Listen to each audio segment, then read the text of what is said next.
सूबे के मुखिया योगी आदित्यनाथ का आज जनपद जौनपुर दौरा था। ऐसे में तमाम वादों पर मुहर लगा कर गए हैं और 100 को आशीर्वाद भी दिया। हम बात करेंगे पूर्व गृह राज्य मंत्री कृपाशंकर सिंह से और जो जौनपुर लोकसभा के प्रत्याशी भी रहे कि किन वादों पर क्या बात हुई, क्योंकि काफ़ी देर तक इनसे गाड़ी में भी बात हुई। तो किन मुद्दों पर बात हुई, जौनपुर के विकास की बात हुई। आप पिछले दिनों एक कॉरिडोर की बात कर रहे थे, उसको लेकर क्या बात हुई और तमाम मुद्दों पर क्या बात हुई। और एक नई सौगात 17 पुलों की बात मुख्यमंत्री कह गए हैं, मुगरा बादशाहपुर में बाईपास की बात करके तमाम वादे करके गए हैं। उस पर कितना क्या गाइडलाइन है, जौनपुर को स्मार्ट सिटी की ग्रेड में देने की बात कही है। तमाम ऐसे मुद्दे हैं जो मन से सीएम योगी ने जनता से शेयर किया है। तो प्रशंकर जी से बात करते हैं, क्या है, क्या बातें हुई आपसे? नहीं, सबसे पहले जो आदरणीय योगी आदित्यनाथ जी का मैं साधुवाद दूंगा, अभिनंदन करूंगा, आभार मानूंगा कि जब जौनपुर के विकास की बात होती है तो मन इतना प्रसन्न होता है। उसका सबसे बड़ा कारण है कि मुंबई जैसे शहर में जौनपुर का जो उत्तर भारतीय समाज का हर छठवां आदमी वो जौनपुर जनपद का है। यहाँ कुछ नहीं है।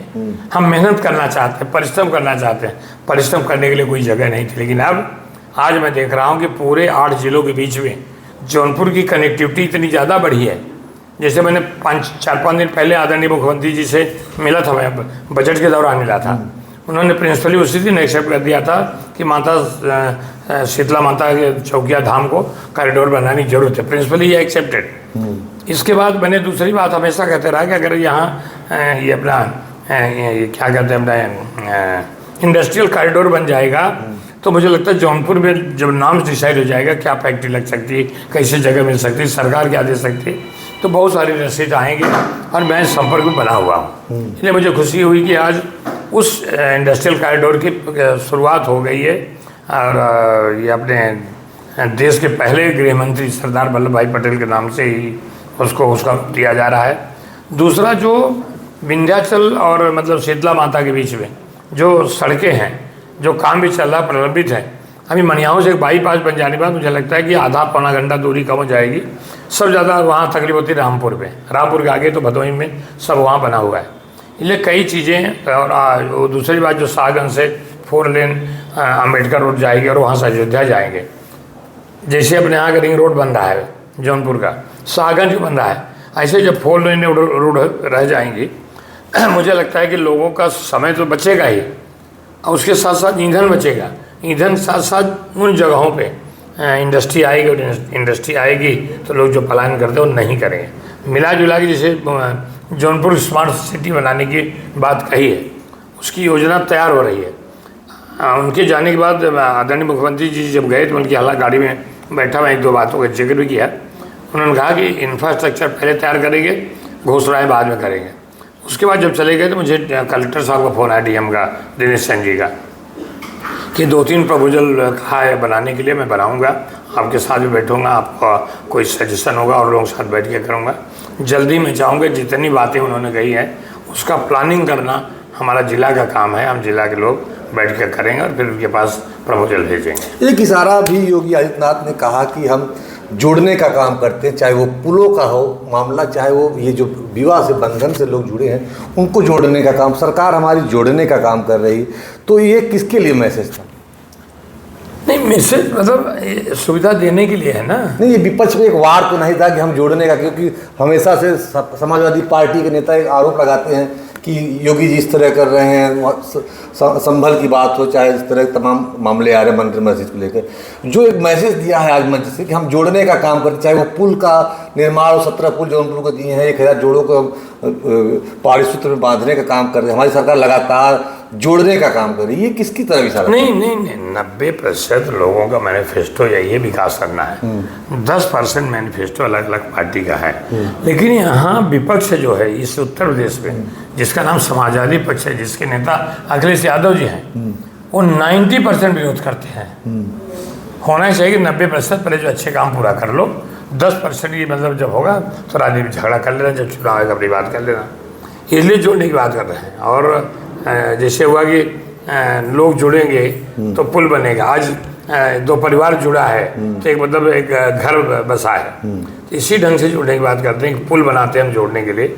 इसी ढंग से राजनीति में पुल बनाना चाहिए विकास के लिए। और विकास के लिए मुझे लगता है कि जो भी विपक्षी दल को, खाली विपक्ष में इसलिए कुछ भी कहना है, तो ये तो मतलब ये नीतियों के खिलाफ है ना। तीन और हमारे सवाल हैं। जो जौनपुर सिटी को बात कही गई है, मंच से कहा गया है, एक मुंगरा बादशाहपुर जो अभी कुंभ में बड़ी समस्या हुई, वहाँ से बाईपास ऐलान किया गया। तो तीसरा जो कॉरिडोर की जो आप एक बात कर रहे थे कॉरिडोर को लेकर, और एक बात आप केंद्रीय विश्वविद्यालय की, उसको लेकर क्या चर्चा हुई? उसमें मुझे लगता है कि मैंने तो पहल करी है, पहले भी किया था, चुनाव दौरान मेरा मैनिफेस्टो था, मैं आदरणीय धर्मेंद्र प्रधान जी जो शिक्षा मंत्री उनसे मैंने बात की है। उसमें कुछ टेक्निकल मतलब वो लोग स्टडी तो कर रहे हैं। अब मुझे लगता है कि जल्द से जल्द उसका कि जैसे BHU है, जैसे प्रयागराज यूनिवर्सिटी, इस ढंग का एक सेंट्रल यूनिवर्सिटी हो जाए तो मुझे लगता है कि जो टैलेंट एक सेविंग 2-4 गाँव में है, वो पूरे जौनपुर जनपद में बहुत सारे माधोपट्टी, बहुत सारे कुतुबपुर, बहुत सारे गोधना मतलब मिलेंगे हमको। ये जौनपुर सिटी की जो बात कही है वो कब तक उसकी गाइडलाइन, कुछ गाइडलाइन की, क्योंकि वो आगे तो मेरी बात इनसे भी हो रही थी।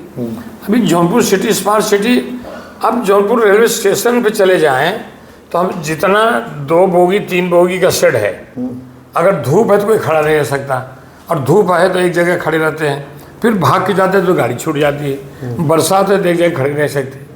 तो स्मार्ट सिटी का मतलब हो गया कि ये सारी चीज़ें उसमें आएंगी। जौनपुर सिटी रेलवे स्टेशन का आप तो जाते आते हम भी जाके देखे हैं। इसके लिए मैंने अभी उनसे आदरणीय रेल मंत्री अश्विनी वैष्णव जी से बात की, उन्होंने उसको लिया है कि ये बजट ख़त्म होते ही उसकी प्लानिंग हो जाएगी, और जैसे हमारा ये जौनपुर रेलवे स्टेशन जो भंडरिया के नाम जाना जाता है, वहाँ भी काम चालू है और यहाँ भी करेंगे। तो स्मार्ट सिटी मतलब जब भी कोई गुजरे तो लगे कि ये जौनपुर है, ये इतना ऐतिहासिक है, और जौनपुर में जब ये जुड़ेगा, जौनपुर स्मार्ट सिटी बनेगी, जौनपुर सुख सुविधा मिलेगी, तो बहुत सारे उद्योगपति मुंबई से, महाराष्ट्र से जरूर यहाँ आएंगे, और जो मेरा सपना है, जो लोगों का सपना है, वो पूरा होने में संदेह नहीं।